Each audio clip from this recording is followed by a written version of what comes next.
குலோப் ஜாமுன் சுடுறது எல்லாத்துக்கும் தெரியும்.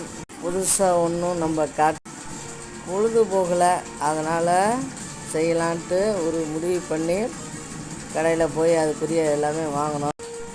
வாங்கி மாவை பிசைஞ்சு உருண்டை உருட்டி போட்டு எல்லாம் தயார் பண்ணிகிட்ருக்கோம்.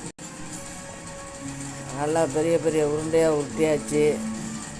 நல்லா ஒரு 20-30 உருண்டை இருக்கும். நம்ம மட்டுமா சாப்பிட முடியும், எல்லாத்துக்கும் சாப்பிட கொடுப்போம்.